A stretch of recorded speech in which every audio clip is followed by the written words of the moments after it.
ऐसे भगवा आतंकी खुल के जो घूम रहे हैं, उनके ऊपर कोई कार्रवाई नहीं होती है। आज पुलिस ने हिरासत में ले लिया उनको, कल उनकी ज़मानत हो जाएगी, उनको जेल के बाहर कुछ लोग पहुँचेंगे भारतीय जनता पार्टी के, माला और फूलों से स्वागत करेंगे। आज के टाइम में हिंदुस्तान के अंदर सिर्फ़ एक ही चीज़ करा जा रहा है, वो ये चीज़ है कि मुसलमानों को मारो और नेता बन जाओ।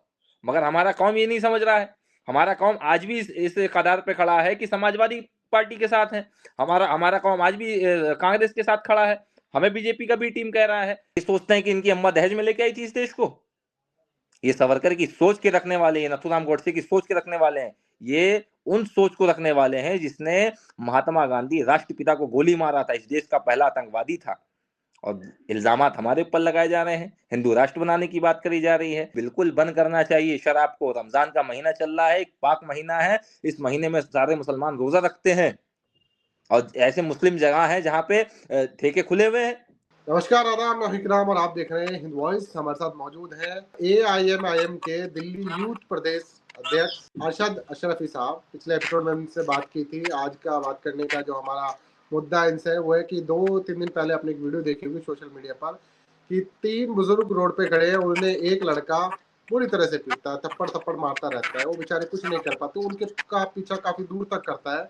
घटना बताई जा रही है बदायूं की है और अभी भी खबर है कि पुलिस ने गिरफ्तार किया। लेकिन ये मानसिकता समझने वाली बात है कि एक शख्स जो अपनी बाइक साइड से निकाल सकता था वो रोकता है, पीटता है और खुलेआम मारपीट करता है। और वहां जहां योगी जी दावे करते हैं कि या तो अपराधी प्रदेश छोड़ेंगे या दुनिया छोड़ेंगे, तो एक समाज के खिलाफ इतना जहर दिमाग में क्यों भरा हुआ है और क्यों वो पिटाई कर रहे हैं गरीबों की। तो इस मुद्दे पर बातचीत करने के लिए अरशद साहब से मैं पूछना चाहूंगा कि आपकी पार्टी के नेता का इस पर कोई बयान आया नहीं, क्या वो बंगाल चुनाव में बिजी हैं, कहाँ बिजी हैं, मुसलमानों को उनसे बड़ी उम्मीदें हैं, आप लोगों का क्या एक्शन प्लान है, कैसे आप आवाज उठा रहे हैं जी। देखिए, सबसे पहले आपने ये चीज़ कहा कि हमारी पार्टी के किसी भी नेता का जो है बयान नहीं आया है। तो देखिए आप सोशल मीडिया खोल के, ट्विटर खोल के देखिए कि हमारे पार्टी के सारे नेताओं ने इस चीज़ पे टिप्पणियाँ करी है। और सबसे पहले चीज़ तो ये कि हिंदुस्तान में ये पहली घटना नहीं है।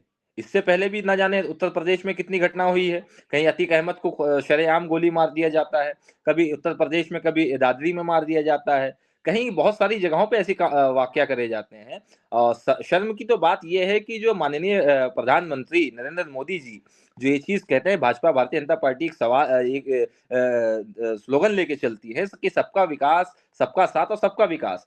तो यही सबका साथ और सबका विकास है कि एक बजरंग दल का कार्यकर्ता आता है और 3 बुजुर्ग जो होते हैं मुसलमान, टोपी पहने हुए होते हैं, दाढ़ी रखे हुए होते हैं, तो कुर्ता पैजामा पहने होते हैं, उनको रोक के बेरहमी तरीके से मारा जाता है। क्या बदायूं की जो पुलिस है, प्रशासन है, वो इस तमाशे को देख रही है? उत्तर प्रदेश में योगी आदित्यनाथ यही सब चीज करवा रहे हैं। और सिर्फ ये कानून क्या मुसलमानों के लिए ही बनाया गया है कि अगर से मुसलमान कुछ भी सोशल मीडिया पे टिप्पणी कर देता है, चाहे वो सीए एनआरसी को लेके हो, चाहे आई लव मोहम्मद को लेके हो, चाहे अपने हक की बात करता है, तो उनके घर पे बुलडोजर चला दिया जाता है। और ऐसे दरिंदे, ऐसे भगवा आतंकी खुल के जो घूम रहे हैं, उनके ऊपर कोई कार्रवाई नहीं होती है। आज पुलिस ने हिरासत में ले लिया उनको, कल उनकी जमानत हो जाएगी, उनको जेल के बाहर कुछ लोग पहुंचेंगे भारतीय जनता पार्टी के, माला और फूलों से स्वागत करेंगे, उनको बड़ा पद दे दिया जाएगा। आज के टाइम में हिंदुस्तान के अंदर सिर्फ एक ही चीज करा जा रहा है, वो ये चीज है कि मुसलमानों को मारो और नेता बन जाओ। मगर हमारा कौम ये नहीं समझ रहा है। हमारा कौम आज भी इस कगार पे खड़ा है कि समाजवादी पार्टी के साथ है।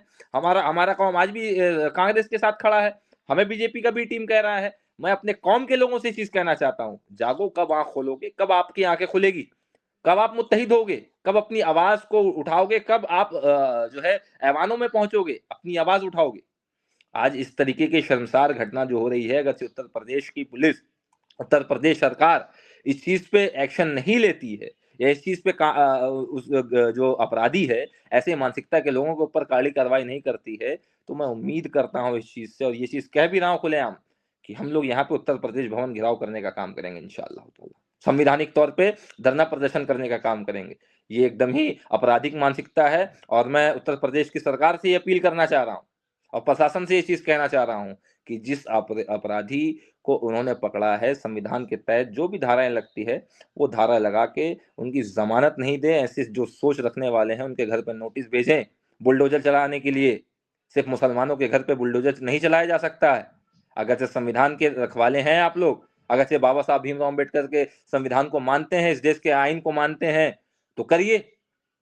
मैं मान जाऊँगा योगी आदित्यनाथ को कि वो सिर्फ़ एक कास्ट के साथ जो है बदसलूकी और नाइंसाफ़ी नहीं कर रहे हैं, सबके साथ ये चीज़ कर रहे हैं। अगर जैसे मुसलमानों के घरों पे बुलडोज़र चलाया जाएगा, मुसलमानों को जेल में डाल दिया जाएगा, तो ऐसे आतंकियों का, ऐसे भगवा आतंकियों के तो पर खुलेंगे।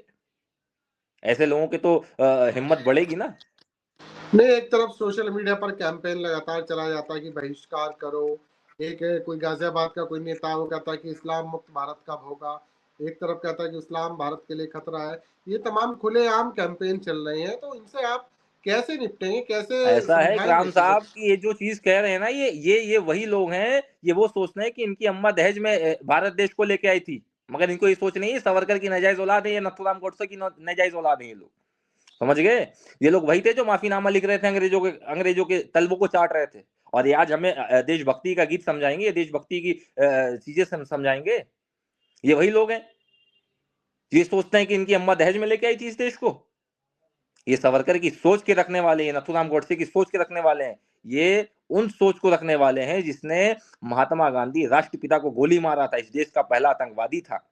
और इल्ज़ामात हमारे ऊपर लगाए जा रहे हैं, हिंदू राष्ट्र बनाने की बात करी जा रही है, ये इस्लाम को बदनाम करने की कोशिश करी जा रही है। हमारा मज़हब इस्लाम इस चीज़ को हमें सिखाता है कि हम किसी मज़लूम को तकलीफ़ ना दें। हम किसी एक जानवर तक को किसी चीज़ की तकलीफ़ ना हो। ये इस्लाम है हमारा। हम इस्लाम का पैगाम और हमारे सब्र का इम्तिहान लिया जा रहा है देश के अंदर। मगर इस चीज़ से उम्मीद मैं बता देना चाहता हूँ खुले लफ्ज़ों में कि एक चीज़ याद रखिएगा कि सब याद रखा जा रहा है। ये ना भूला जाए कोई कि सत्ता आज है तो आक्रोश में आ जा रहे हैं। कुर्सी कभी भी किसी वक़्त भी चेंज हो सकती है। देखिए, एक सवाल आपसे और पूछना चाहूंगा अरशद भाई कि जब भी कोई त्योहार आता है, इस तरह के जितने दल हैं वो प्रचार करना शुरू कर देते हैं, मीट की दुकानें बंद करो। ठीक है, इवन ये तक हुआ कि मस्जिदों पर त्रिपाल तक ढके गए होली वगैरह पर। लेकिन आपकी पार्टी के एक नेता ने जरा सा बयान क्या दे दिया कि रमजान में शराब की दुकानें बंद होनी चाहिए, उस पर विवाद हो रहा है। क्या उन्होंने विवादित कुछ कहा है? देखिए, हमारे दिल्ली सदर डॉक्टर शोएब जमाई साहब ने जो चीज़ें कही वो बिल्कुल फैक्ट की बात है। नवरात्र आता है या हमारे हिंदू भाइयों का कुछ भी त्योहार आता है, तो सबसे पहले वो लोग कुछ जो है खाकी चड्डी वाले भगवा आतंकी चड्डी पहन के निकल जाते हैं रोडों पे और कहते हैं कि अरे मुसलमान के दुकानों पे नहीं जाना है, बहिष्कार करो, सारी चीज़ें करो। अरे मेरे भाई, ये नफ़रत फैलाने की चीज़ें छोड़ो। और मेरे सदर ने, दिल्ली सदर शोएब जमाई साहब ने जो बात कही, वो बहुत अच्छी बात कही है। इस देश में सबकी आस्था को मानने की चीज़ें हैं, सबकी धार्मिक चीज़ों को मानने की चीज़ें हैं। अगरचे रमज़ान चल रहा है और सबसे बड़ी चीज़ तो ये है कि शराब और दारू जो जैसी चीज़ें, नशे की चीज़ें हैं, उसको परमानेंटली बैन करना चाहिए। हमारे सदर ने तो इस चीज़ के लिए कहा बिल्कुल कि अगर से वो चीज़ कह दिया तो हम विवादित बन गए। अरे क्या विवादित है? कौन से स्कूल में पढ़ के आए हो? मेरे भाई आरएसएस के स्कूल में पढ़ के आए हो, कहाँ पढ़ के आए हो? आप इस चीज़ को समझिए कि कौन-सा ऐसा बयान दे दिया। बिल्कुल बंद करना चाहिए शराब को। रमज़ान का महीना चल रहा है, एक पाक महीना है, इस महीने में सारे मुसलमान रोज़ा रखते हैं और ऐसे मुस्लिम जगह हैं जहाँ पे ठेके खुले हुए हैं। नमाज का वक़्त होता है, मस्जिद के आस-पास में ठेका है, कोई जगह पे ऐसे हैं जहाँ से मुसलमान आ रहे हैं, जा रहे हैं और ये सब जो चीज़ें रमज़ान में हो रही है, आपको क्या लग रहा है कि ये जो बदायूँ के अंदर मारा गया 3 युवकों को, 3 मुसलमानों को, तो शराब के नशे में तो मारा गया है। ये शराब बेचवा रहे हैं सरकार लोग और जो है उसका टैक्स खा रहे हैं बैठ के योगी बाबा, नरेंद्र मोदी जी, ये सब क्या कर रहे हैं? आखिर बंद करना चाहिए ना। बिहार के अंदर भी शराब बैन करा गया, मगर जहाँ पे ज़्यादा शराब जहाँ बंद होता है वहाँ पे ब्लैक में शराबें पार्सल करी जाती है, तस्करी जाती है शराब की। मगर हमारे देश के जो माननीय प्रधानमंत्री जी को और बीजेपी वालों को सिर्फ एक चीज़ की वो होती है कि अरे रे, गौ तस्करी हो रही है, अरे वो तस्करी हो रही है, लव जिहाद हो रहा है और फलां जिहाद हो रहा है, मुसलमानों के पीछे पड़ जाते हैं। हमारे देश के जो भी हमारे देश के रहने वाले जितने करोड़ लोग हैं, उनको ये समझना चाहिए, ये क्षमता लेके आनी चाहिए अपने दिमाग के अंदर कि देखिए आपके रोज़गार को छीना जा रहा है। आपको मुद्दों पे भटकाया जा रहा है, गलत मुद्दों पे। आप अपना अधिकार मानेंगे जहाँ, अगर से 200-300 लोग दिल्ली के अंदर निकल गए, धरना प्रदर्शन करने लगे कि लाइए हमारी नौकरी कहाँ है, तो हमारे भारतीय जनता पार्टी के लोग दिखा देंगे पाकिस्तान। कहेंगे जाइए पाकिस्तान जाइए, पाकिस्तान ऐसा कर रहा है। फिर दिखा देंगे मुसलमान। अरे मेरे भाई, भारतीय जनता पार्टी की इतनी गंदी राजनीति है कि इस देश के अंदर कभी भी किसी पार्टी ने इतनी गंदी राजनीति नहीं करी जिस तरीके से लोग कर रहे हैं। और एक चीज याद रखिए, मैं पक्के उम्मीद के साथ कह रहा हूं कि सब्र जो है अल्लाह इंशाअल्लाह ताला सबको सबका औकात दिखाता है, एक दिन इनकी भी औकात इनको पता चलेगी इंशाअल्लाह। अरशद भाई, आपने ये तो कह दिया कि शराब पर बैन लगना चाहिए, आपने ये भी कह दिया कि भाई योगी बाबा को ढंग से काम करना चाहिए। आप क्या कर रहे हैं? आप दिल्ली में रहते हैं, रमजान का महीना चल रहा है, ऐसे में कुछ अच्छा काम कर रहे हैं? नहीं, आप या खाली बातें कर रहे हैं यहाँ बैठ के? देखिए, ऐसा है कि देखिए हम लोग तो सत्ता में नहीं हैं, मगर हमारी पार्टी के लोगों से जितना हो रहा है हम कोशिश कर रहे हैं। हमारे दिल्ली सदर डॉक्टर शोएब जमाई साहब जो प्रदेश अध्यक्ष हैं दिल्ली स्टेट के, उनके जो है हिदायत पे हम इस वक़्त पूरी यूथ टीम मैं अपने एज़ अपने ऊपर लेके सारी टीम को ये जो है इंस्ट्रक्शन दिया गया है और सारी मीटिंगें चल रही है कि मैं फर्स्ट रमज़ान के दिन ही एक वीडियो के माध्यम से ये जारी करा था कि हम 3 जिले के अंदर एक रिलीफ कैंप चलाएँगे कि हमारे जहाँ मुस्लिम आबादी ज़्यादा है, वहाँ पे मुसलमान हमारे ऐसे हैं कि कुछ गरीब तबके के हैं, जिनके घर में राशन नहीं है, जिनके घर में शहरी खोलने के लिए कुछ नहीं है, इफ्तार करने के लिए कुछ नहीं है, कुछ मस्जिदों में जाते हैं, कोई शर्म से कहीं नहीं जाता है, रोज़ा रख के पानी से रोज़ा खोल लेते हैं।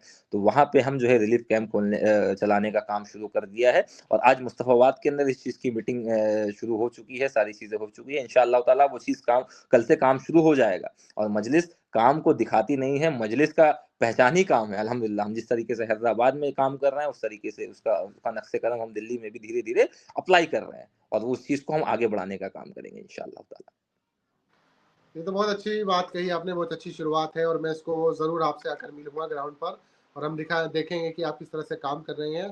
तो इन्होंने रिलीफ कैंप शुरू किया, जल्दी ही कुछ जगह पर आप लोगों को बता दिया जाएगा, ये वीडियो आप शेयर कर सकते हैं और जैसे ही जो भी ज़रूरतमंद है उन तक ये चीज़ पहुँचाइएगा।